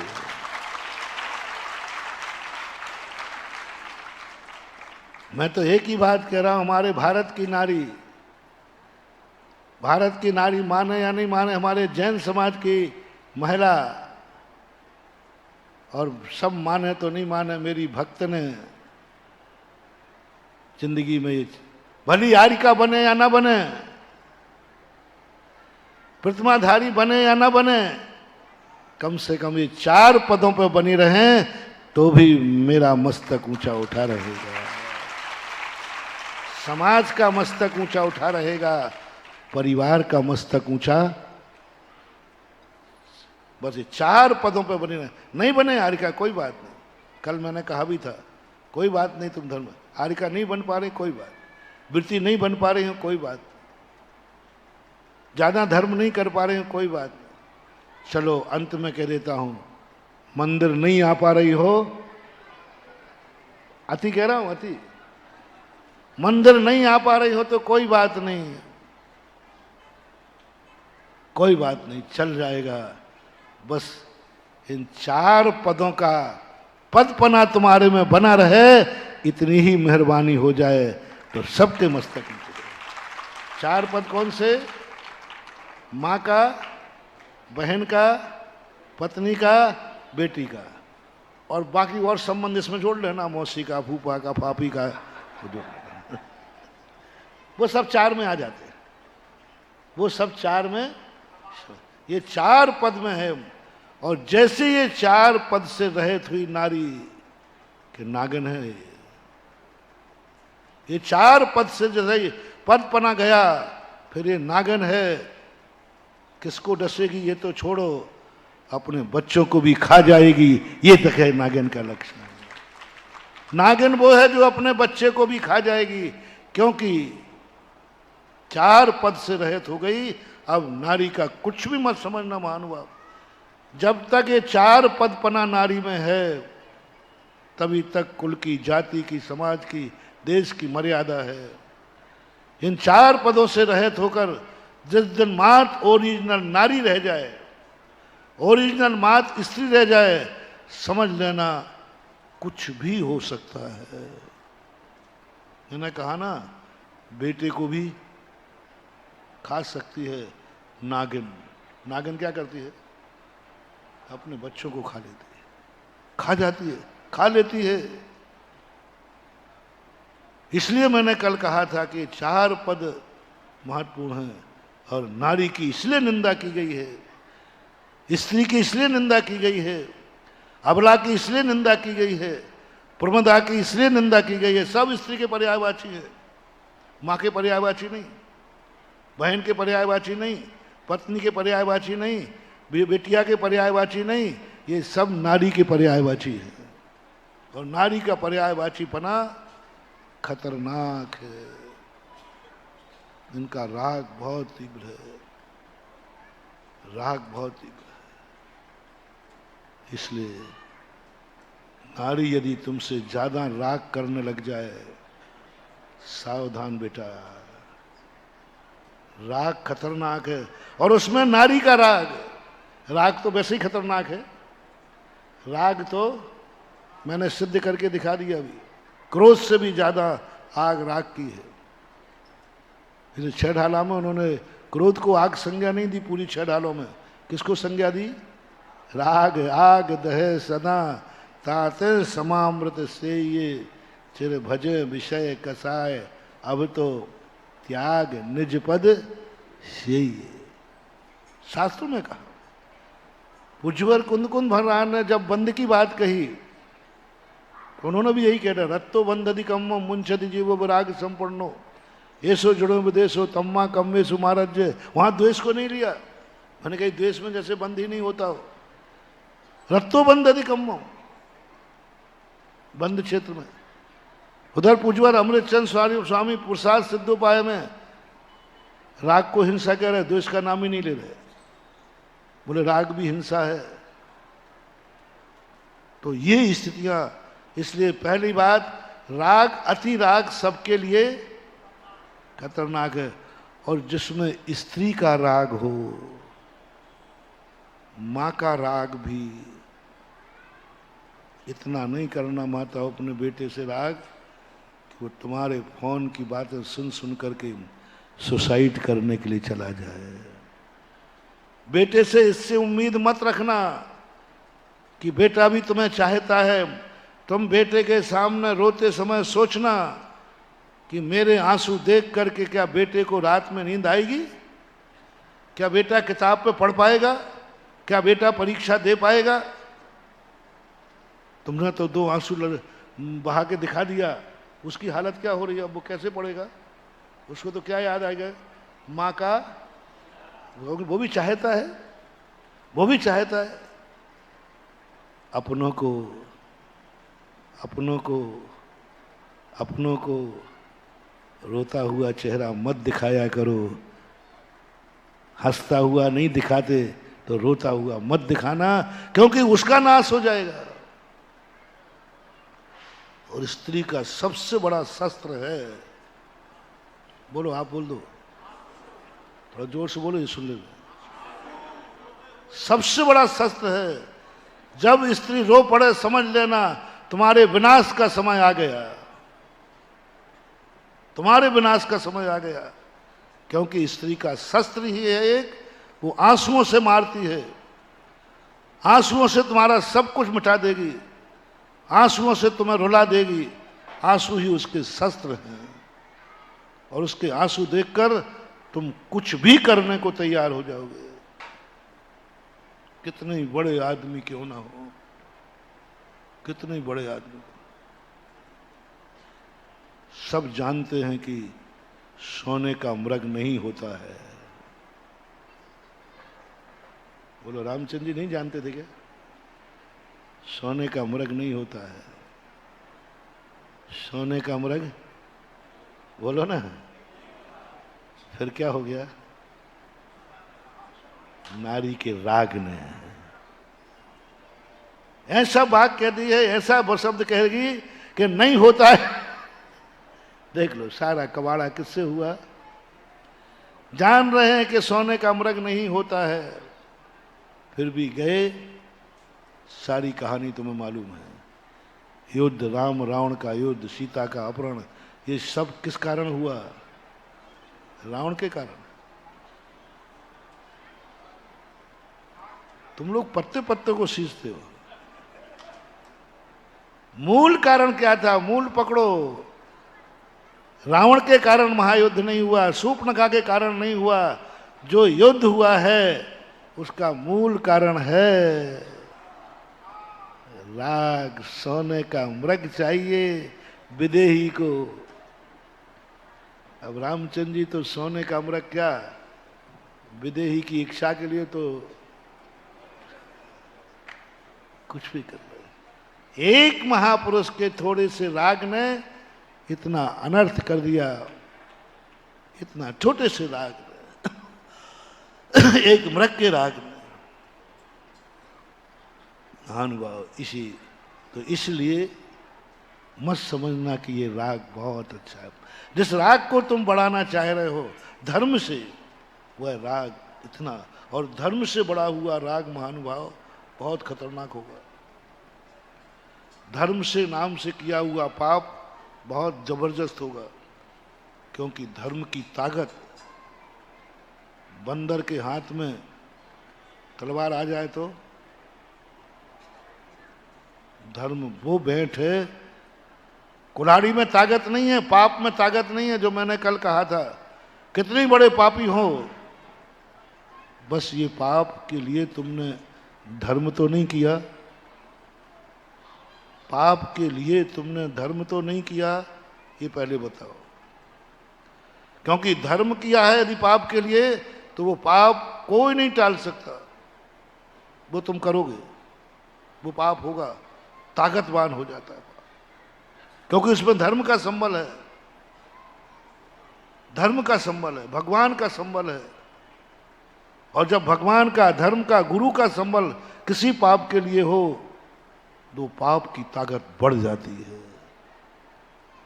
और बिना धर्म के तुम पाप करोगे, वो पाप निधत्त निकाचित नहीं होता। उस पाप की ज्यादा ताकत नहीं होती, वो पाप ज्यादा शक्तिमान नहीं होता। जैसे कुल्हाड़ी, कुल्हाड़ी में कितनी ताकत है? एक कुल्हाड़ी से अपन पेड़ काटें, कितना काट पाएंगे? और यदि उसमें बेंट डल जाए तो लकड़ी का, बोलो कितनी ताकत बढ़ जाती है। ये बेंट है धर्म, कुल्हाड़ी है पाप। जो काटती है, जो विनाश करती है, वो पाप है। लेकिन इस पाप को ताकत किसने दी? धर्म ने ताकत दी। इसलिए मैंने कहा था, तुम पाप करो तो करो, नहीं छूटता है, कम से कम पाप के लिए धर्म मत करना। तुम जुआ खेलते हो तो खेलो, तुम्हारी मर्जी पड़े, लेकिन भगवान का नाम लेके पासे मत फेंकना। गुरु का नाम लेके पासा मत फेंकना। तुम चोरी करते हो, स्मगलर करते हो, भगवान का नाम लेकर के करने मत जाना, मत जाना। जो भी पाप तुम करते हो, अनैतिक पाप की बात कर रहा हूं, पारिवारिक जो तुम्हारी है, संसार की व्यवस्था है, उन पापों की चर्चा नहीं। मैं बड़े पाप जो अनैतिक है, भगवान का नाम लेकर, धर्म का नाम लेकर कभी नहीं करना, क्योंकि ये बहुत पावरफुल होता है, बहुत ताकतवान हो जाता है। वो तो पाप फिर कराएगा, बहुत बुरा होता है। और आप लोग इसी राग को, इसी पाप को बढ़ाने के लिए धर्म कर रहे हो। मुझे पापियों की चिंता नहीं है। दुनिया में पाप हो रहे हैं, इसकी हमें चिंता नहीं है। इनको तो मैं मिटा दूंगा। ये अंधेरा ज्यादा खतरनाक नहीं है। जिस दिन कोई सूर्य की किरण निकलेगी, उसी दिन ये पृथ्वी पाप से मुक्त हो जाएगी, पाप से मुक्त हो जाएगी।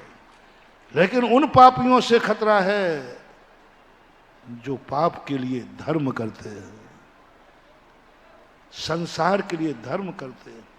संसार बढ़ाने के लिए धर्म करते हैं, संसार के लिए, संसार बढ़ाने के लिए, पाप के लिए, पाप बढ़ाने के लिए, पाप में सफलता पाने के लिए जो धर्म करते हैं, ये धर्म करने वाले खतरनाक हैं। 3 दिन के इन प्रवचनों से, खास तौर से कल के प्रवचन, मेरा उद्देश्य तुम्हारा पापों से बचाना नहीं था और नहीं है।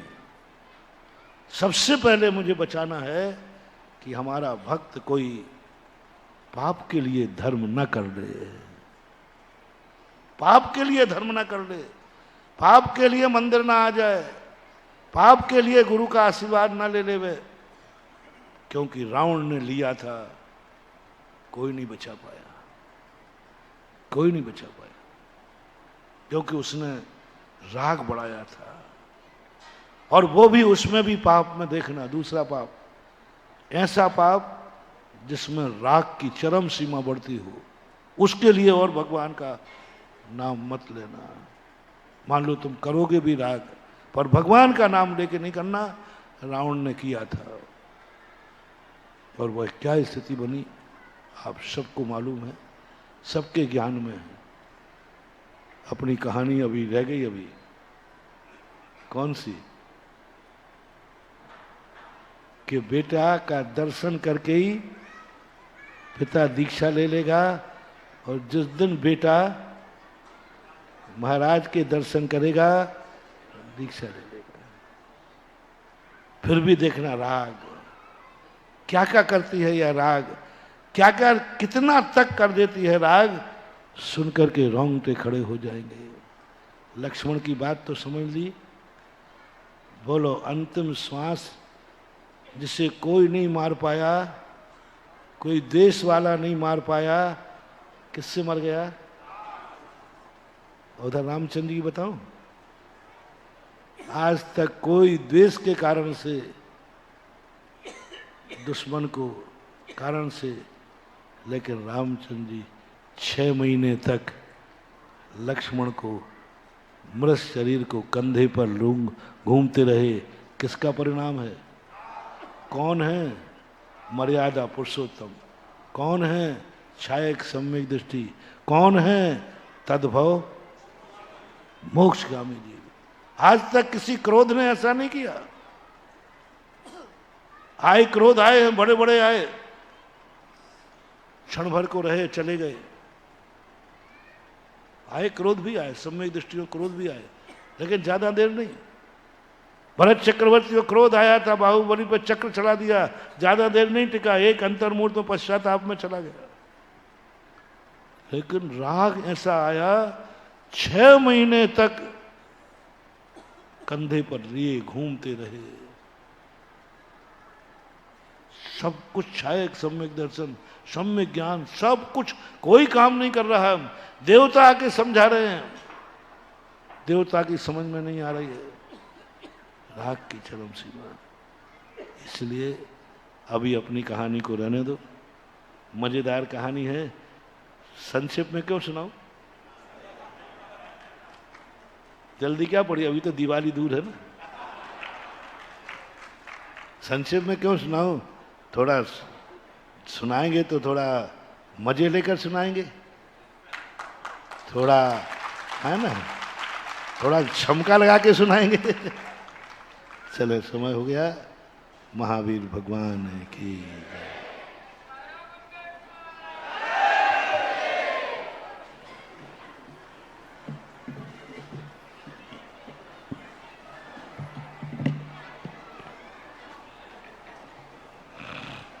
द्वेष से भी अधिक खतरनाक राग है।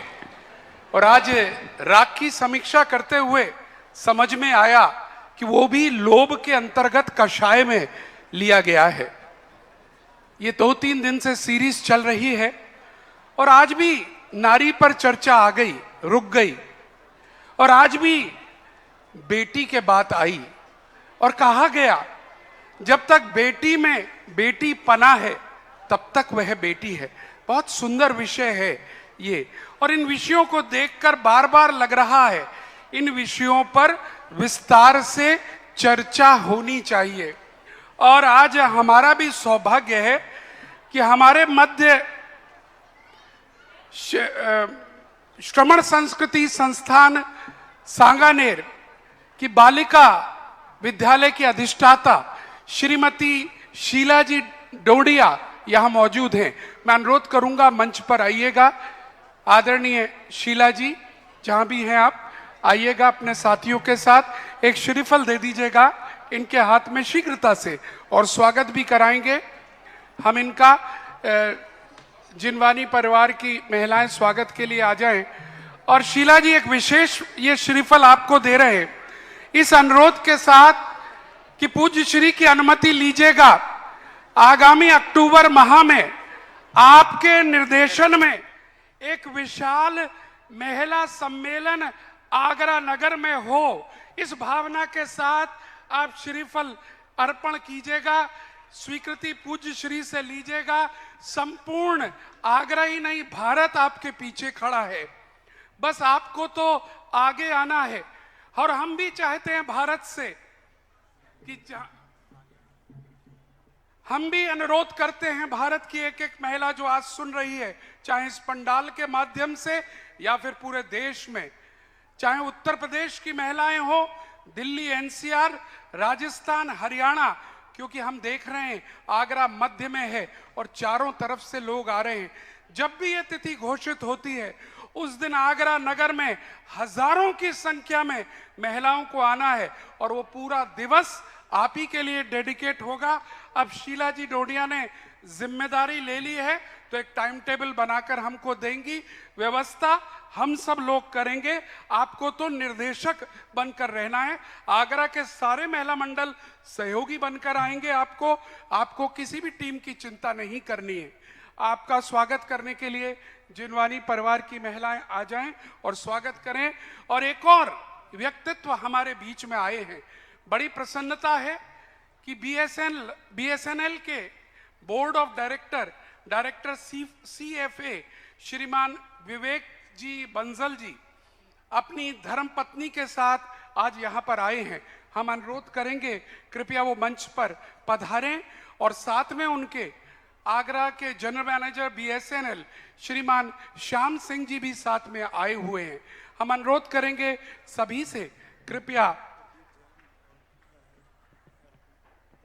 और साथ में प्रदीप जैन जी, राजीव जैन जी भी हैं, दीपक जैन, आइए और आदरणीय विवेक जी का जरा जोरदार तालियों के साथ स्वागत करिएगा। विवेक जी एक जैन धर्म को पक्के तरह से मानने वाले हैं और मुझे याद पड़ता है एक बार और आगरा में इसी मंच पर संभवतः आए थे जब पूज्यवर प्रणम्य सागर जी महाराज आगरा नगर में पधारे थे।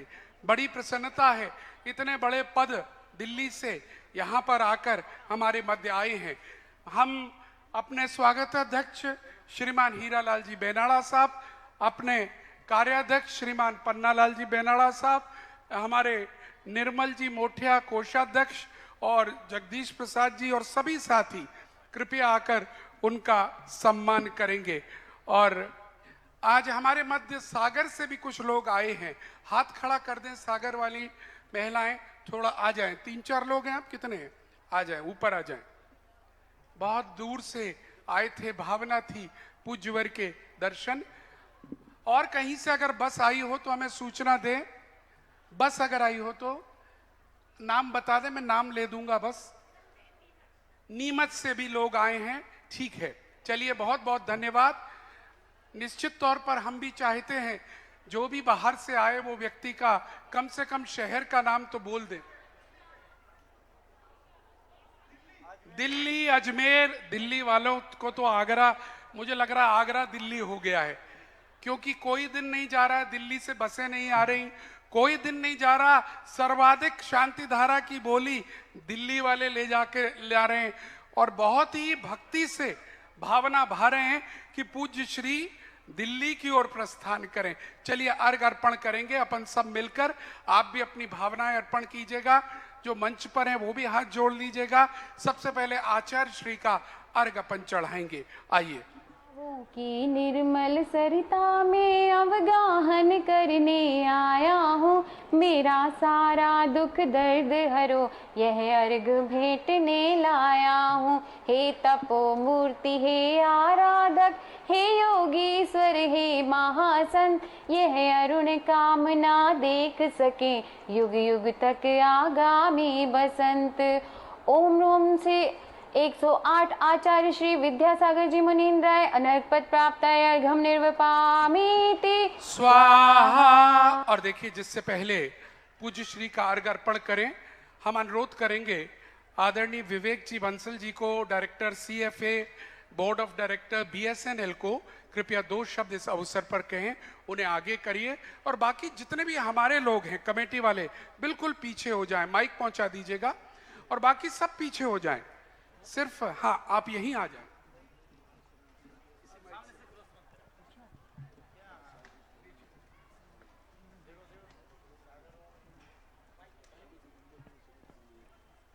आचार्य गुरुवर श्री विद्यासागर महाराज की जय।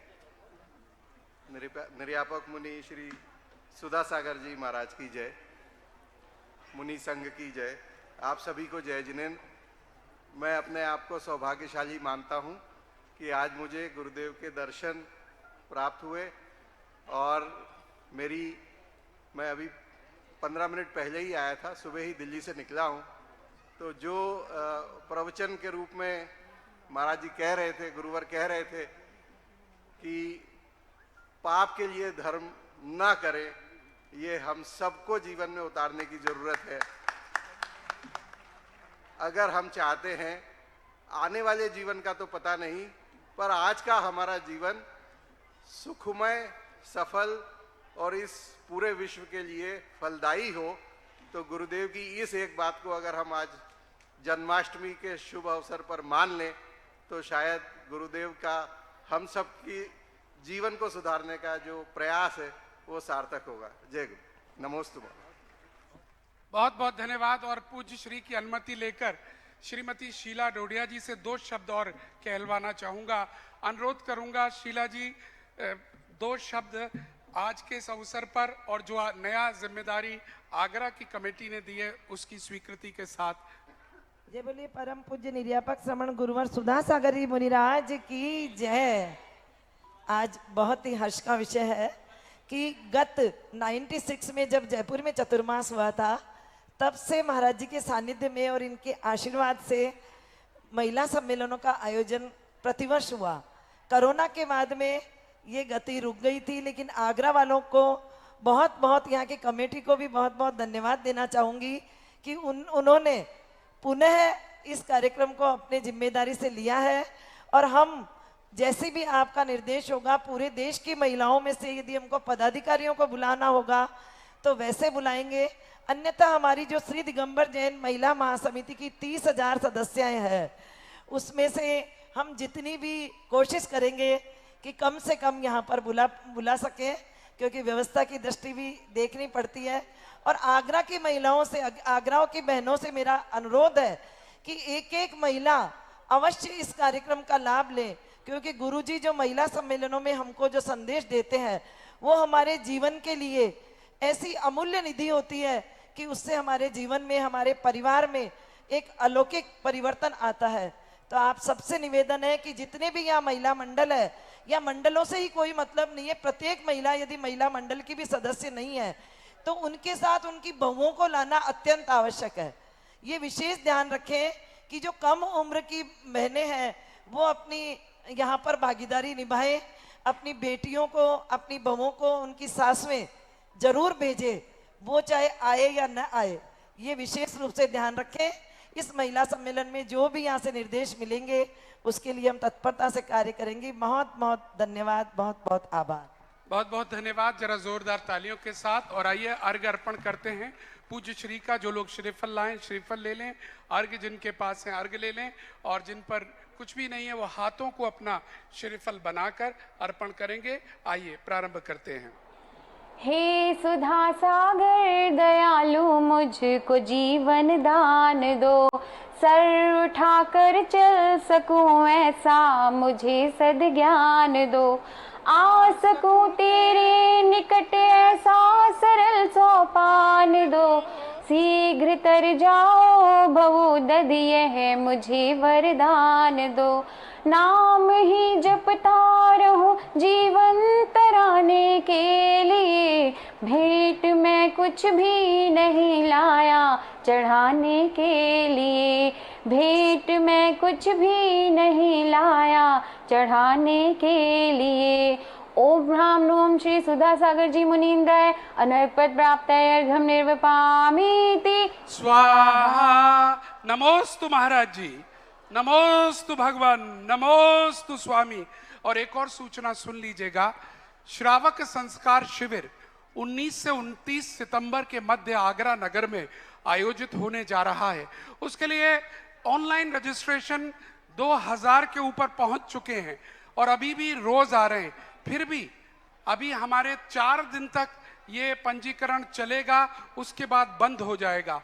अगर अभी भी आपने पंजीकरण नहीं किया है तो आप कर लीजिएगा। अगर पंजीकरण में दिक्कत आ रही है तो हमारा हेल्पलाइन नंबर 9068818261 से संपर्क करें।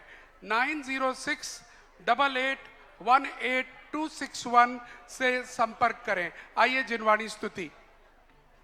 श्री जिनवाणी जग कल्याणी, जग जन मद तम मोह हरि, जन मन हारी गण हर हारी, जम जरा भव रोग हरि। तिथय राणम दिव्य जोड़िम जो, पढ़ई सुनई मैया धारई, राणम सुख मणंतम धरिया, सासद मोख पदम पावई, सासद मोख पदम पावई। 9 बार नवकार मंत्र।